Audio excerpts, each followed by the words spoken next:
குடியரசு தினம் வந்தாலே உளர ஆரம்பிச்சிடுவாரா ஸ்டாலின்? வெறும் வாயையே அசை போடுபவனுக்கு அவள் கொடுத்தா சும்மா விடுவானா என்று ஊர் சைடு பேசிப்பாங்க. நம்ம முதல்வர் ஸ்டாலினுக்கு குடியரசு தினம் சுதந்திர தினம் பற்றி பேச சொன்னால் கொஞ்சம் இல்ல நிறையவே உளர ஆரம்பிச்சிடுவாரு. தேர்தல் பயம் வந்துவிட்டால் மேலும் அதிகமாக உளறல் இருக்கும்.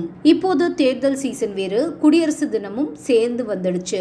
உச்சபட்ச உளறல் ஃபார்மில் இருக்காரு ஸ்டாலின். நேற்று மொழிப்போர் தியாகிகள் வீரவணக்க கூட்டம் சென்னையில் நடைபெற்ற போது அங்கே மொழிப்போர் தியாகிகளை பற்றி பேசியதை விட பாஜக பற்றி பயத்தில் அதிகமாக உளறினாருன்னு தான் சொல்லணும். கடந்த 600 நாட்களுக்கு மேலாக, அதாவது கிட்டத்தட்ட 2 வருடமாக பெட்ரோல் டீசல் விலையில் எந்த விதமான மாற்றமும் இல்லை. அதனால் 2019 பாராளுமன்ற தேர்தலில் வெற்றி பெற்றால் பெட்ரோல் டீசல் விலையை தாறுமாறாக குறைப்போம் என்று திமுக சொன்னாங்க. 39 தொகுதியில் வெற்றி பெற்ற பிறகும் கூட அவர்கள் ஒன்றும் கிழிக்கல. தமிழகத்தில் ஆட்சியை அவர்களுக்கு கொடுத்த பிறகு இவர்கள் ஒண்ணுமே செய்யல. ஆனால் பெட்ரோல் டீசல் விலையை பாஜக அரசு உயர்த்தி உள்ளதாக பேசிக் கொண்டிருக்கிறார் ஸ்டாலின். கொரோனா காலத்தில் மக்களை அலைய விட்டது பாஜக அரசு என்று அடுத்த உளறல். உலகமெங்கிலும் கொரோனாவுக்கு தடுப்பூசி கிடைக்க வேண்டும் என்று அலைந்து கொண்டிருந்த போது 120 கோடி இந்தியர்களுக்கு இலவசமாகவே தடுப்பூசியை கொண்டு வந்தது பாஜக அரசு. இந்தியர்களுக்கு மட்டுமல்லாமல் உலகம் முழுவதிலும் எந்த விதமான பிரதிபலனும் எதிர்பார்க்காமல் தடுப்பூசியை வழங்கியது மத்தியில் ஆளும் பாஜக.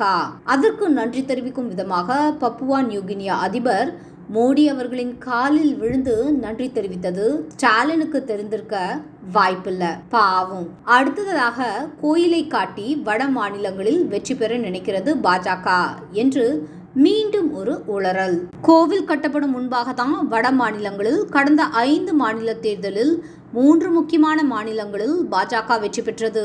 ஐயோ பாவம், இவருக்கு தெரிந்திருக்க வாய்ப்பில்லை. இவர்கள் எதிர்க்கும் நீட், ஜிஎஸ்டி, பண மதிப்பிழப்பு போன்ற நடவடிக்கைகளுக்கு பிறகுதான் மேலும் மக்கள் ஆதரவை பெற்று 300 இடங்களுக்கு மேல் பாஜக கைப்பற்றியது என்பதை மறந்துட்டாங்க.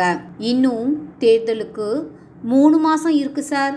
அதுக்குள்ள இப்படி பயந்து வளர ஆரம்பிக்காதீங்க. இன்னும் நீங்க பார்க்க வேண்டிய அரசியல் அதிரடிகள் எல்லாம் எவ்வளவோ இருக்கு. என்ன அவசரம் முதல்வரே?